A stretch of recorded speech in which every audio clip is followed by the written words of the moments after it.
Tonight's compilation features every horror story released this month. If you're studying, working, driving, or trying to survive the night, these stories will keep you awake. The hallway light outside my bedroom has flickered for as long as I can remember. It's old, cheap wiring, or at least that's what I always told myself. But last Tuesday night, something changed. The flicker wasn't random anymore. It was rhythmic, almost like Morse code. I was lying in bed scrolling my phone when the flicker paused, then flashed twice, then paused again. I ignored it until the floorboards outside my room creaked. When I finally got up to check, I opened my door and the hallway was dark. The only light came from the end of the hall, glowing faintly, pulsing. I took one step forward, then another. The pulsing grew faster, like it was reacting to me. And that's when I saw it. A shape. A tall shadow, standing perfectly still. Each time the light flickered on, it was closer. Flicker, 6 feet away. Flicker, 4 feet away. Flicker, 2 feet.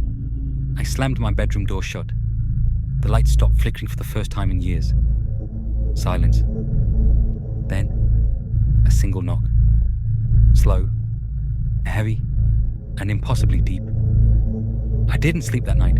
I didn't move. In the morning, I noticed something carved into the wood of my door. He finally saw me. The hallway light hasn't flickered since, which means it doesn't need to anymore. He knows I'm watching. My neighbor in apartment 12B was the kind of man you never notice.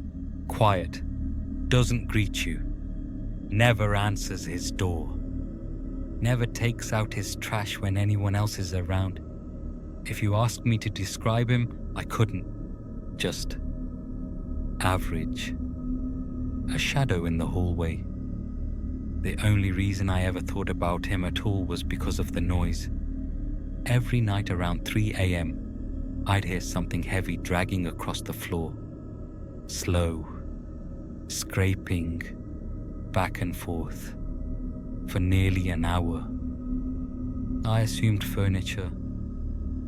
Or maybe he couldn't sleep. But last Thursday, the dragging didn't stop at 4 a.m. It didn't stop at 5. It kept going until sunrise. That was the first night I felt truly uneasy. The first hint something was wrong. 2 days later, a horrible smell began seeping into the hallway. Rot. Sweet, metallic rot. The landlord blamed pipes. But everyone on the floor knew exactly where the smell came from. 12B. By Sunday, I couldn't ignore it anymore. Before knocking, I pressed my ear to the door, and I heard him breathing. Slow, measured, like someone standing perfectly still on the other side.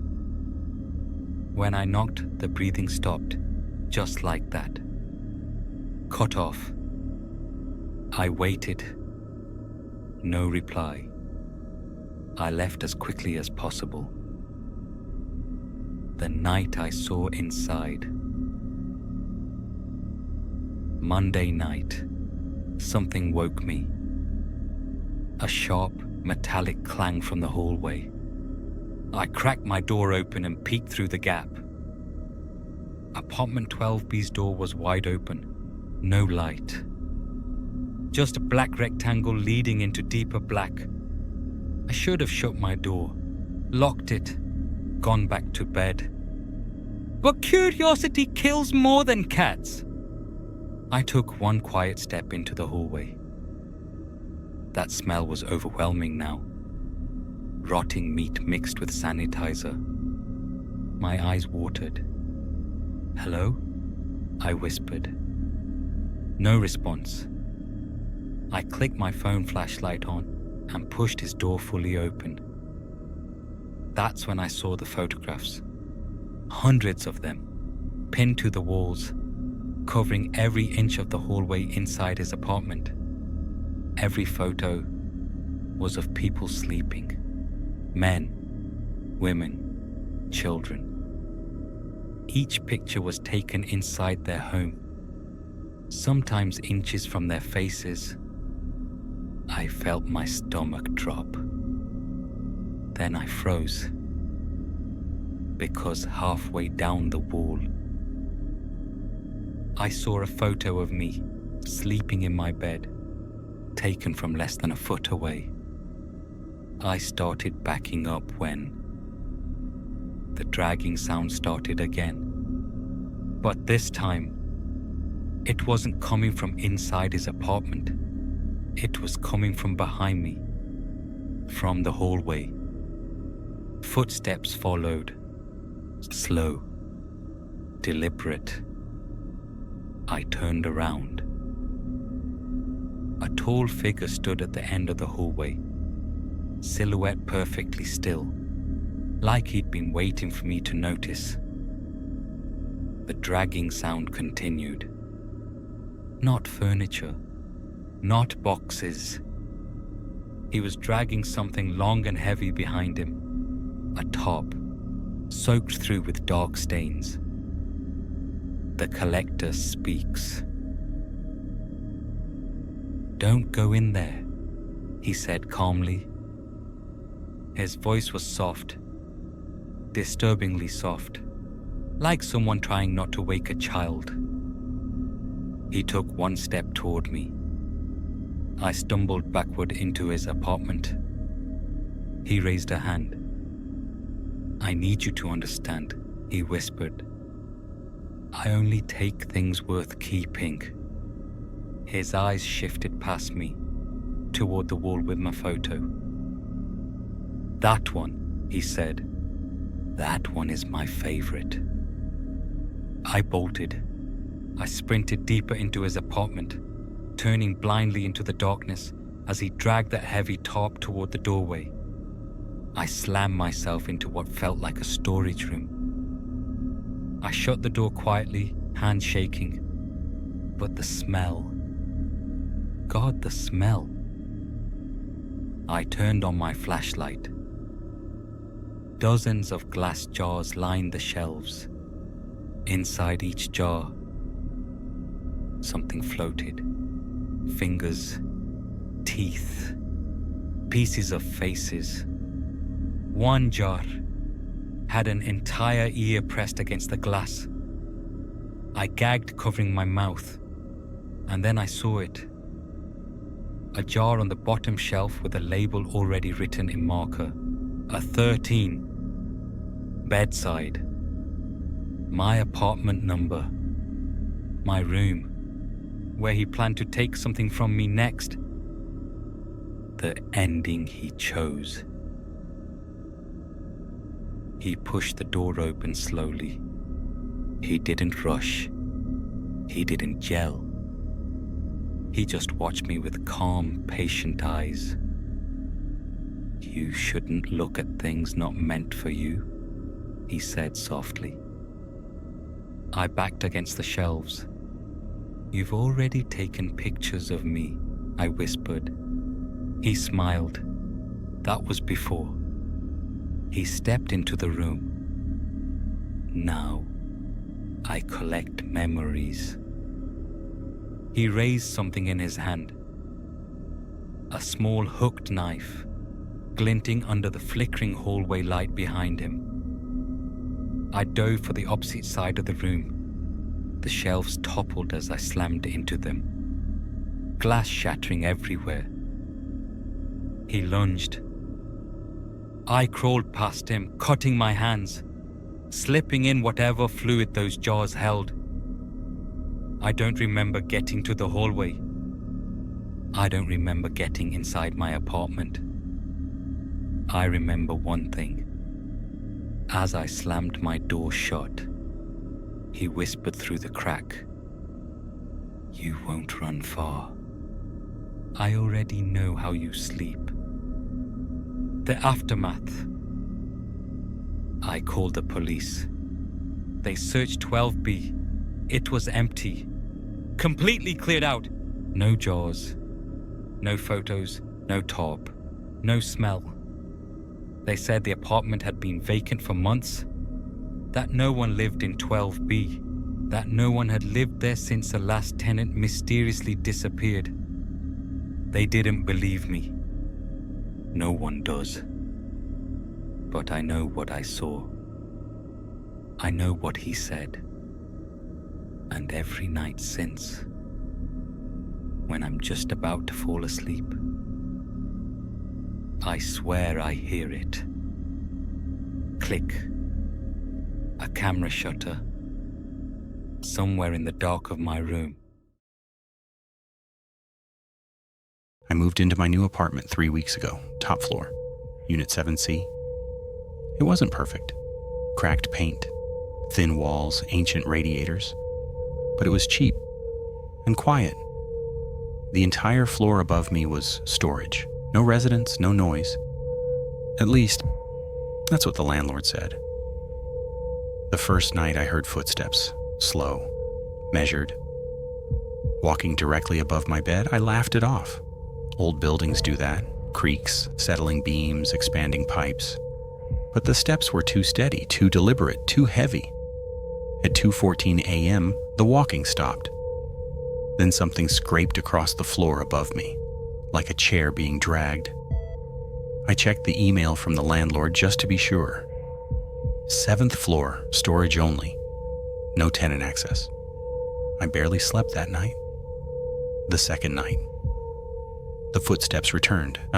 Same time, 2:14 a.m. exactly, except tonight, they didn't walk in circles. They stopped directly above my bed. One creak, then nothing. I stared at the ceiling so long my eyes burned. Just before sunrise, something dropped onto the floor above. A heavy thud that shook the dust loose from the ceiling vent. I emailed the landlord. No reply. The third night, the voice around midnight. I heard what sounded like whispering. Ace, not words, just breath. A slow rhythmic exhale, right above the vent. I climbed onto a chair and pressed my ear against the metal grate. The whispering stopped instantly. Like whatever Wikias was up there knew I was listening. I stepped down slowly, then something tapped the vent from the other side. Once, twice, 3 times. Deliberate. The fourth night act, footsteps inside my apartment. At 2:14 a.m., I woke to footsteps again. But they weren't above me, they were inside my apartment. Soft, slow, cautious steps, moving from my kitchen toward the hallway. I froze in bed, too scared to breathe. My bedroom door was cracked open, just an inch, and through that crack, I saw the faint glow leaking in from the hallway. A shadow moved across it. I didn't blink, I didn't move. I just watched as something paused outside my door, in silence. Then, a whisper, right at the gap in the door.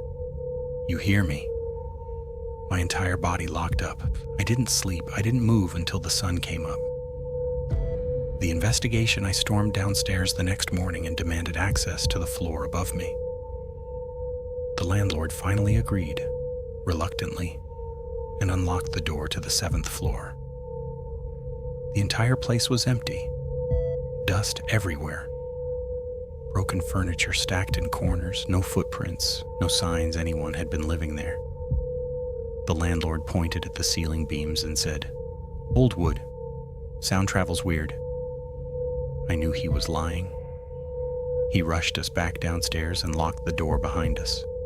Too quickly. The 5th night, the thing in the ceiling. I didn't plan on sleeping. I sat awake in bed watching the vent, waiting. At exactly 2:14 a.m., something shifted inside the ceiling, not footsteps, crawling, long dragging movements along the beams. Then a slow, deep breath sucked inward, the kind a person makes before speaking. The voice came through the vent, muffled and wet. You moved into my bed. I scrambled backwards, slamming into the wall. The vent screeched as something pushed against it from the inside. Metal bending outward, the screws groaning under pressure. Then a fingertip appeared through the slat. Pale. Too long. Bent wrong. It hooked the metal grate and pulled. The vent cover snapped off.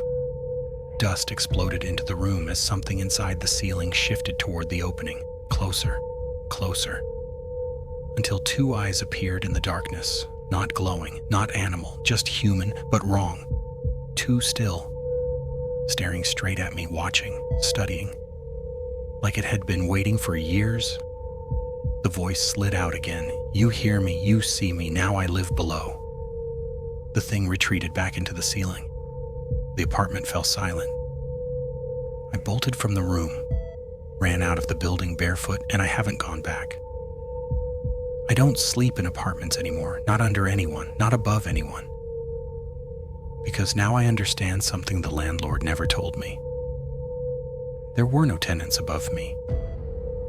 Not because the floor was empty, but because anything above that apartment didn't survive long enough to move out. The hallway light outside my bedroom has flickered for as long as I can remember. It was one of those cheap, buzzing ceiling lights that never stays fully on or fully off. When I was a kid, I used to complain about it to my parents. They always blamed the wiring. Old house, old problems, my dad would say. Eventually I got used to it. The flicker became background noise. One of those things you stop noticing after years of living with it. But last Tuesday night, something changed. I was lying in bed, half asleep, scrolling my phone, when a strange pattern caught my eye. The flicker wasn't random anymore. It was rhythmic, methodical, almost intentional. It would pause for a few seconds, flash twice, pause again, flash once, pause. Like it was trying to say something. At first I tried to ignore it. It was late, and my brain always gets weird when I'm tired. But then the floorboards outside my door creaked. Not a settling noise, not the house shifting. No, this was weight, pressure, like someone taking a step. I froze listening. Silence. Then, another faint creak. Closer. I sat up, phone still in my hand, the screen casting a soft glow across my room. My heart was thumping hard enough that I could feel it in my throat. The flickering light paused again, then flashed twice. A perfect repeat of the earlier pattern. I don't know why, but something deep in my chest told me not to open my door. Fear, instinct, whatever it was, it held me in place. But curiosity has always been my weakness. I slipped quietly out of bed, trying not to make a sound. I reached for the doorknob but hesitated. Something told me, no, begged me, to stay inside. But eventually I twisted the knob anyway. The hallway was completely dark, except at the far end, the hallway light gave off a faint pulsing glow, slow, like a heartbeat. I stepped out carefully. The floorboard beneath my foot groaned, and the light pulse grew faster, not brighter, just faster. As if responding to me, I whispered, "Hello." No answer. My eyes adjusted slowly, the dim light barely illuminating the peeling wallpaper, the warped wooden floor, the long stretch of hallway I suddenly wished was shorter. Then I saw it, a shape, tall, still, standing at the very end of the hall. At first I thought it was a coat rack, or some shadow cast from furniture, but then the light flickered, and the shape moved, closer, 6 feet away. The light flickered again, 4 feet, another flicker, 2 feet. That's when I slammed the door shut. I threw myself backwards onto my bed, heart pounding, lungs refusing to work properly. Then, something happened that hasn't happened in years. The hallway light stopped flickering. The buzzing sound disappeared. Silence filled the entire house. And then, a knock. Just one. Slow, heavy, deep enough to vibrate through the wood. I didn't answer. I didn't speak. I didn't even breathe. For hours I sat there in bed, staring at the door, waiting for another sound. But nothing came. When morning finally arrived, I opened my bedroom door. The hallway light was off. Not broken, just off. Which was strange, because it never turned off. Ever. I walked cautiously toward the doorframe, and that's when I saw it. Something was carved into the wood. Not scratched, not written, carved, in perfectly straight lines. You finally saw me. I stumbled backward, pulse racing. My mind raced with questions I couldn't answer. How long had it been there? Was it new? Was it waiting? I stepped into the hallway, noticing for the first time how cold the air was. Ice cold, like someone had been standing there all night. I looked up at the ceiling light. It was perfectly still, perfectly silent. It's been that way ever since. It no longer flickers, no more random flashes, no more buzzing or humming. I used to think the flicker was a problem. Now I know it was a warning, a signal, maybe even a barrier, something to keep whatever was out there away from me. But now it doesn't need to flicker anymore, because whatever was waiting at the end of the hallway already stepped through. And the worst part, some nights, when I'm trying to sleep, I swear I can hear breathing. Not outside the door, not down the hallway, not upstairs, but right next to me, standing in the dark corner of my room, waiting, watching, because I finally saw him. And now, he sees me too. I moved into this house 6 months ago. Small, old, nothing fancy, but cheap. The kind of place you rent when you're trying to save money and don't ask too many questions. I didn't even know the house had an attic until the first week. There's a hatch in the hallway ceiling, but there's no ladder, no hinges, just a square panel of wood that blends into the paint. It looked sealed, that painted over. Forgotten. So I forgot about it. At least, I tried to. The first strange sign. My keys went missing one night.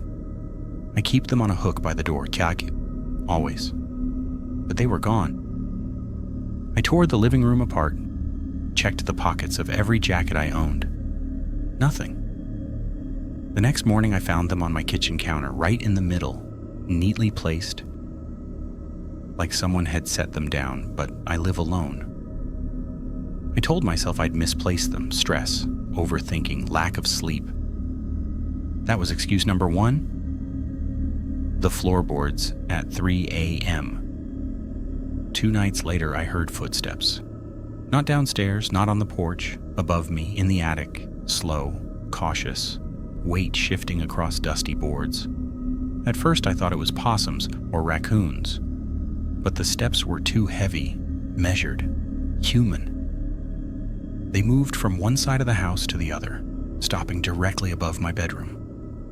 I lay completely still, listening. Silence. Then a single step closer, right above my bed. The wood creaked in a way that made the hair on the back of my neck stand up. I whispered out loud to myself, "There's no one up there."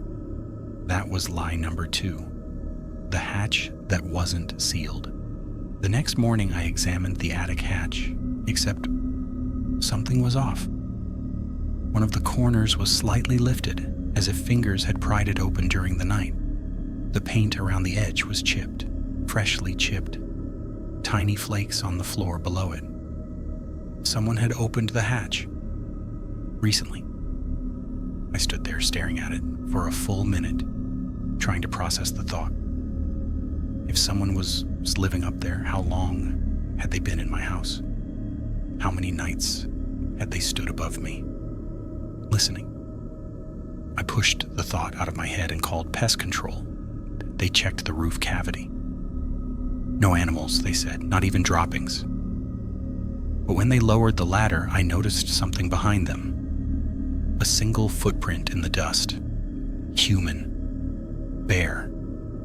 And pointing toward the hatch, like someone had been standing there waiting to come down. The missing food. My fridge wasn't how I left it. Food was disappearing. Snacks, a sandwich, half a carton of milk. I told myself I was eating more than I remembered.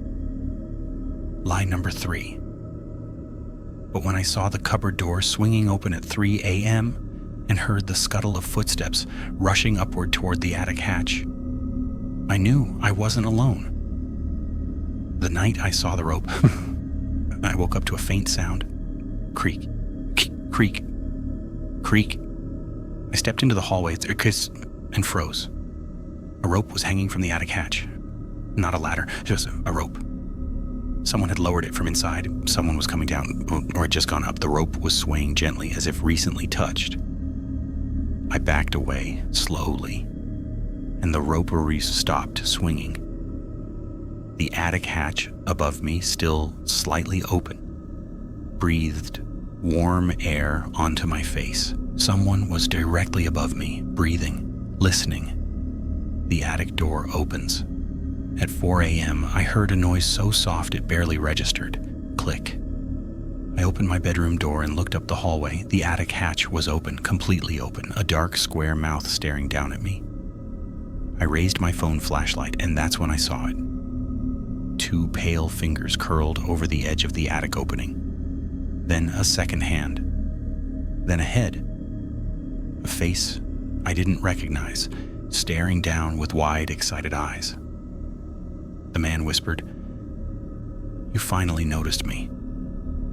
He dropped down silently, feet landing without a sound. He stood there, terribly thin, long limbs, filthy clothing, matted hair, smiling like he'd been waiting years for me to catch on. "I've been living here," he said softly, "long before you moved in." I stumbled backward. He stepped forward. "I like when you sleep," he whispered. "You breathe quiet. It makes it easy to come down." My stomach flipped. "How long?" I asked, barely a whisper. He smiled wider. "Since the night you signed the lease?" I ran. I don't remember grabbing my keys. I don't remember unlocking the door. I just remember the sound behind me, the attic hatch slamming closed.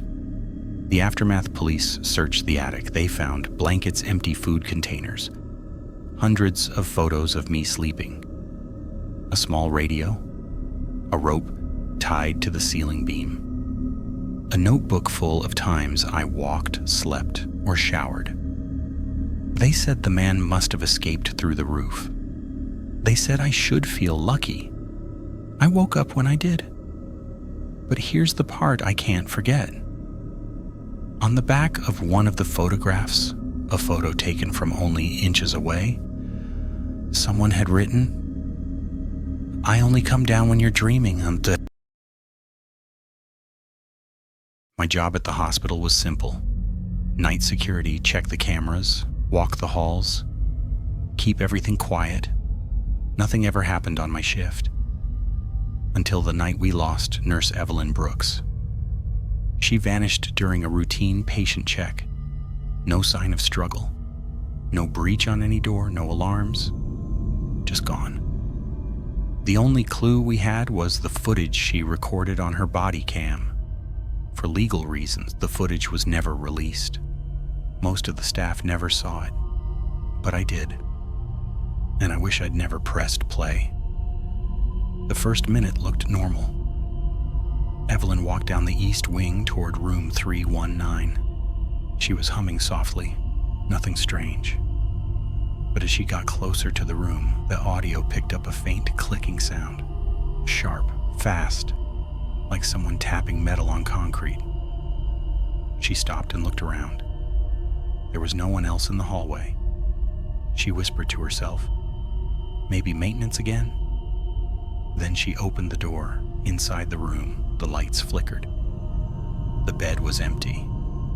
The patient assigned there had been discharged earlier that evening. Yet someone had scratched a message into the paint on the wall. It read, "Not gone?" Evelyn leaned closer.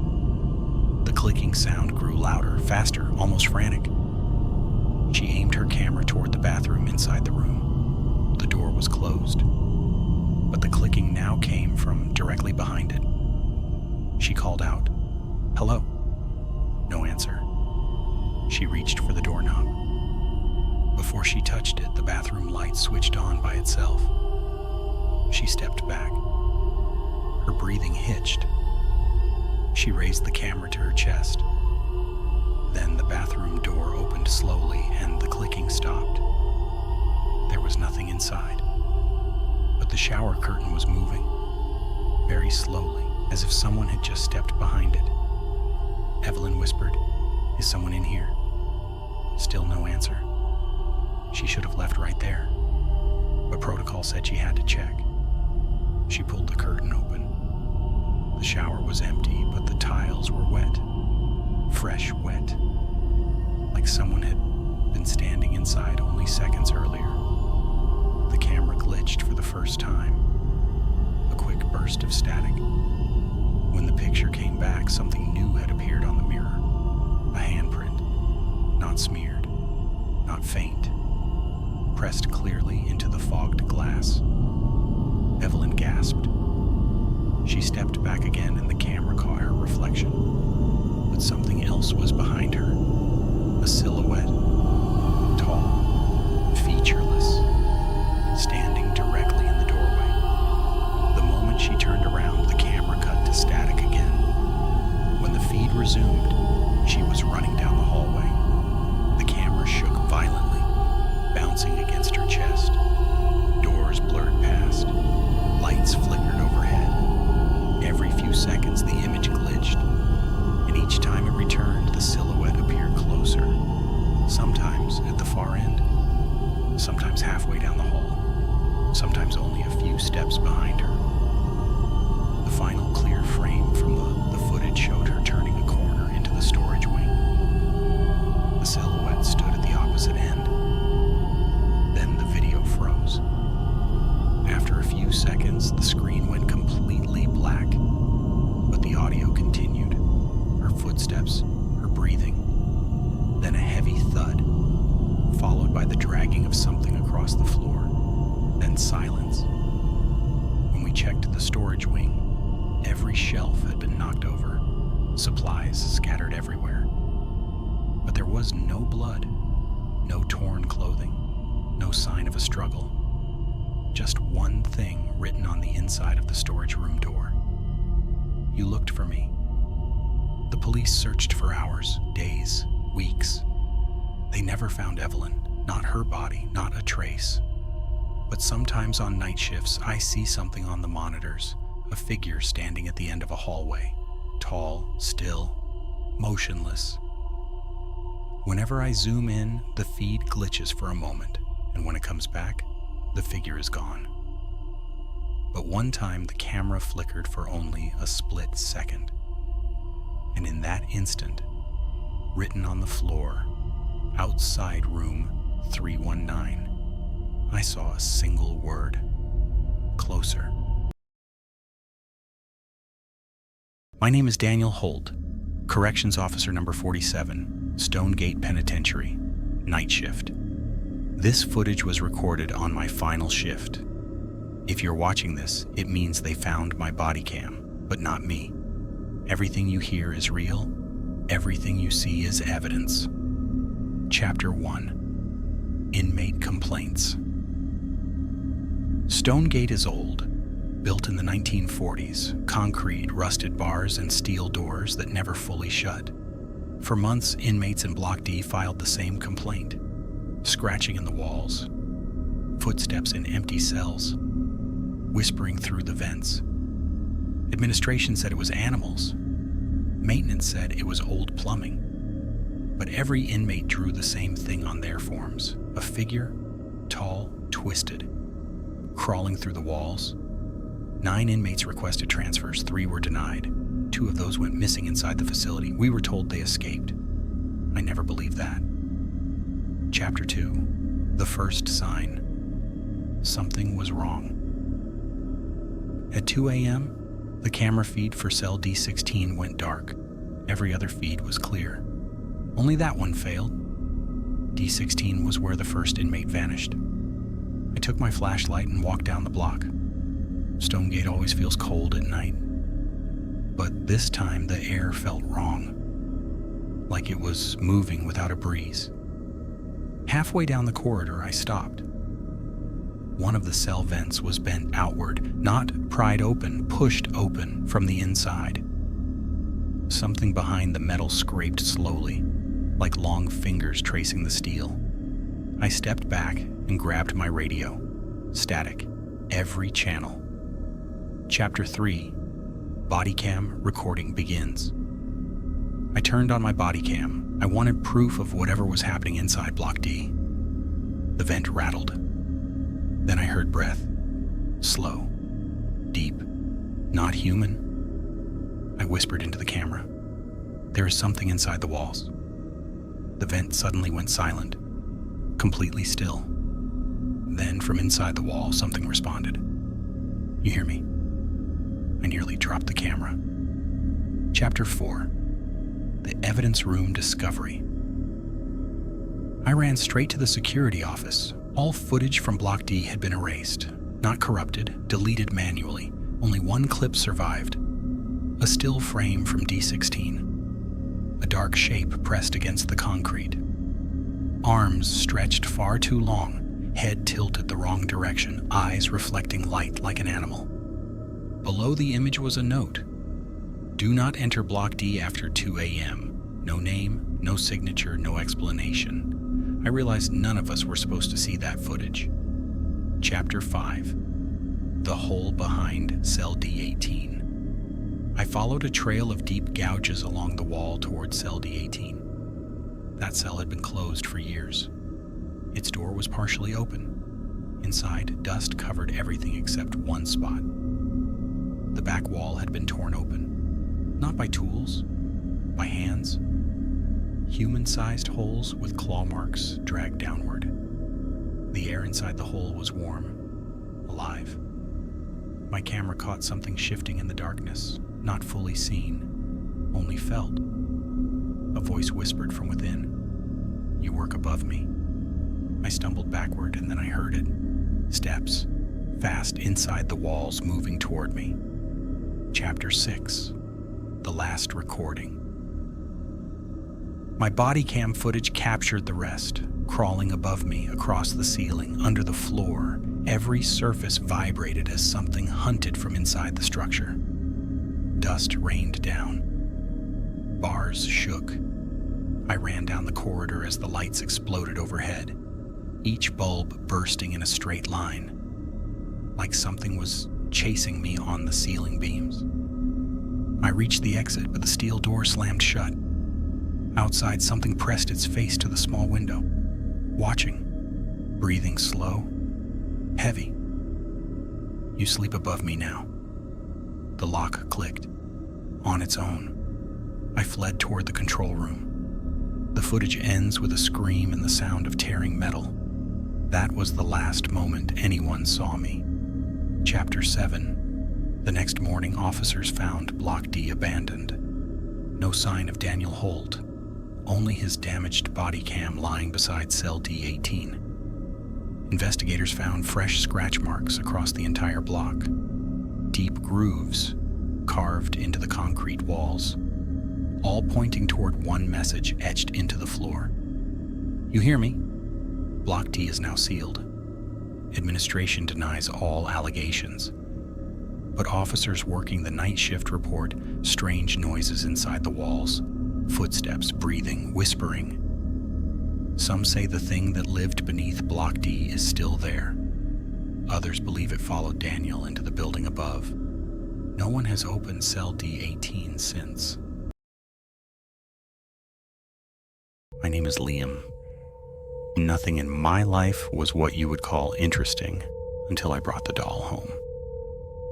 It started with a moving sale in my building. The old lady in apartment 3F died alone.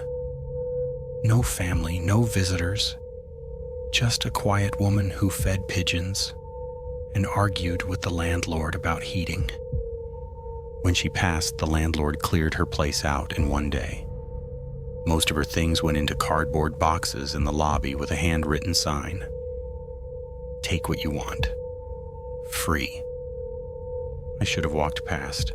Everyone else did. But on top of one of the boxes sat a small porcelain doll, almost perfectly clean, staring straight ahead while everything else was tossed and broken around it. It had dark glass eyes, a faded blue dress, and hair that looked almost real. Not glossy toy hair. Fine and dark, a little tangled, like someone had cut it from a real person. I picked it up without thinking. It felt heavier than it looked. Like something dense was packed inside the porcelain. The landlord saw me and nodded. She talked to that thing every night, he said. Might as well give it a new owner. He laughed. I did not. I took it upstairs. In my apartment, I set the doll on top of my bookcase as a joke to myself. A weird bit of decoration. Creepy, but harmless. I remember saying out loud, "Welcome home, I guess." That was the last normal moment. The first night I had trouble sleeping. Every time I rolled over, I felt watched. Not in a vague way, like a paranoia. The feeling was precise, like a small spot of pressure at the back of my neck. I sat up and looked around my room. In the faint light from the street, I could see the bookcase across from my bed. The doll sat exactly where I left it, but I could have sworn its head was turned a few degrees toward me. I told myself I was tired. Just tired. I got up, walked over and adjusted it so that it faced the wall instead. When I touched it, the porcelain felt warm. Not room temperature, warm. Like something that had been held in someone's hands for a long time. I ignored the feeling and went back to bed. When I woke up, the doll was facing me again. The second night, I put it in the hall closet. I shut the door and even shoved a box of shoes in front of it, just because the whole thing made me feel stupid and uneasy. Around 2 a.m, I woke up to a soft, scraping sound. Not loud. Just enough to slip into the edge of consciousness and hook there. Scrape. Pause. Scrape. It sounded like something hard brushing against a door. I told myself it was pipes, rats, anything else. Then the scraping stopped. There was a longer pause, and 3 soft knocks from the hallway closet. I sat upright in bed, every part of me buzzing and cold. 3 more knocks. Not aggressive, just patient. I did not go to the closet. I stayed in bed and staring at my door until the sun came up. When I finally opened the closet that morning, the doll was no longer on the shelf. It was standing, propped carefully against the inside of the door, looking up at me. There are simple explanations for something like that. You tell yourself, you are sure you put it on the shelf. But maybe you remember wrong. Maybe it fell and landed upright, even though gravity says that makes no sense. You cling to those explanations like a life raft. I put the doll back on the shelf in the living room. I told myself I would throw it out the next day. I did not. On day 3, little things started to change. My keys moved from the table to the kitchen sink. The remote for the TV turned up in the bathroom. Drawers half open that I was sure I had closed. That kind of thing happens to everyone. You think about something else while you're putting objects down, and then later you swear the world changed them behind your back. But no one else had a key to my place. And none of it happened before the doll. That night, when I turned off the lights to sleep, I could hear something from the living room. A faint, brittle sound. Porcelain tapping softly against wood. Tap, tap, tap. I lay there listening, every muscle locked. The sound stopped once, then started again from a slightly different spot, like the doll had been picked up and set down somewhere else. I started to count. 1, 2, 3, 4 taps. Pause, 3 taps. Pause, 2 taps. Like it was trying different patterns to see which one I would answer. I did not move. Sooner or later, I must have fallen asleep. The next morning, the doll sat in the doorway of my bedroom. Its back leaned against the frame. Hands resting in its lap. Eyes pointed directly at my pillow. I stepped around it very carefully, like it had weight beyond what I could see. I picked it up and dropped it into the kitchen trash bin. Porcelain clinked against glass bottles and old takeout containers. A stupid thrill of relief went through me. That lasted about 6 hours. I went to take the trash out that evening. When I lifted the bag from the bin, it was lighter than it should have been. The doll was not inside. It was back on top of the bookcase, exactly where I'd put it the first day. Same angle, same spot, perfectly still. I did not scream. I did not throw it across the room. I just stood there and felt something inside me quietly slide out of place. Reality could not be trusted anymore. I took the doll down and put it on the coffee table. I sat across from it and stared. "Are you doing this?" I asked.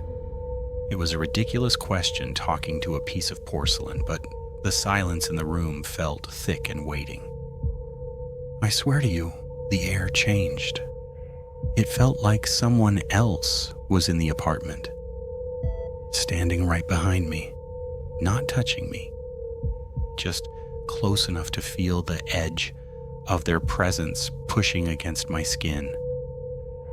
I could not bring myself to turn around.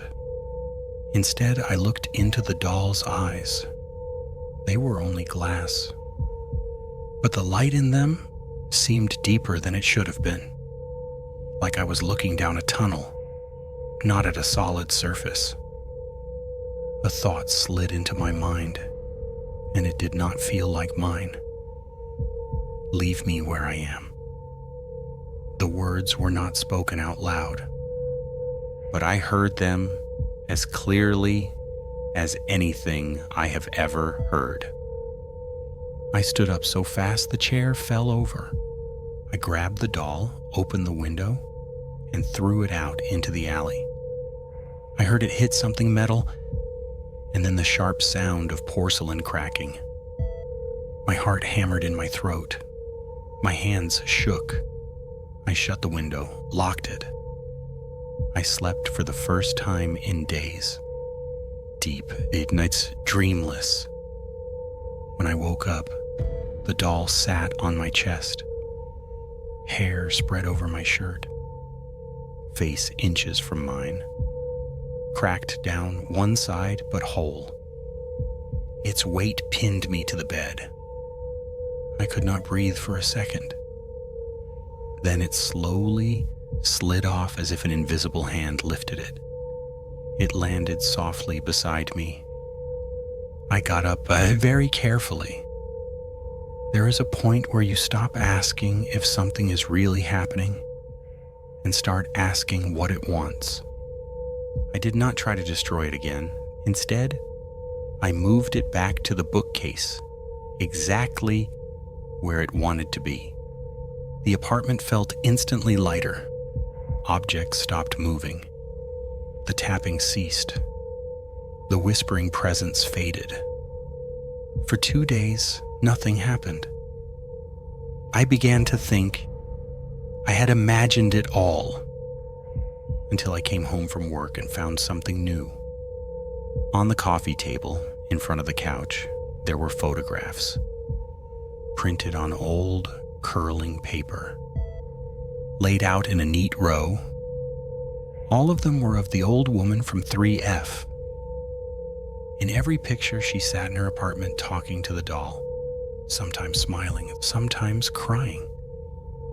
In the last photo, she lay in bed, eyes open and empty, the doll on her chest, staring at the camera. I looked from the photos to the bookcase. The doll sat in its place. For the first time, I noticed a faint stain along the edge of its dress, brown and faded, like old tears that had never fully dried. A thought settled into my mind so clearly that it felt placed there. She was lonely. Now the doll is lonely. It does not like to be thrown away. I realized something then. Nothing truly bad had happened to me. Not yet. All of my fear came from me to fighting it, moving it, throwing it out, ignoring it. When I gave it what it wanted, the apartment went quiet. I picked up the photographs and stacked them carefully. I put them inside a drawer. Then I walked over to the bookcase. The doll stared straight ahead, its cracked cheek giving it a permanent half smirk. "I will leave you there," I said. "You can stay." The air in the room thinned, like something had been holding its breath and finally exhaled. For the first time, I felt almost calm. Not safe, and just understood. It has been 3 months. The doll has not moved on its own again. Nothing taps in the night. Nothing whispers in my ear. The only thing that has changed is me. I talk to it now. Not every night, not in a dramatic way, and just small things. How work went. What I cooked. What I saw outside. Sometimes when the street light hits the glass in its eyes, I feel like it is listening. Like it remembers how lonely the old woman in 3F must have been. Like it is grateful to have someone else. I could move, I could throw it away again, burn it, smash it. But I do not, because I know, with a quiet certainty that lives somewhere behind my heartbeat, that it would come back. It wants a person, not a place, not a shelf, a person to stay near, a person who talks to it, a person who will not abandon it again. So I stay. I keep my apartment, I keep my job, I keep my life almost exactly the same. The only difference is that there is a doll on my bookcase, and I never let it face the wall anymore. I always make sure it is looking at me, because I understand now I am not living alone. And as long as I remember that, it seems content. But on the nights when I come home late and forget to say hello, the air in the apartment grows heavy again. Things shift slightly out of place. The tapping starts in distant corners. A reminder. I do not know what happens if I ignore it long enough. I am not planning to find out. Some people live with plants, some with pets. I live with a doll that came from a dead woman's apartment. And as long as I talk to it, as long as I accept that it is here with me, I think it will let me keep the life I have. I tell myself that means I survived. I am not sure that is the right word.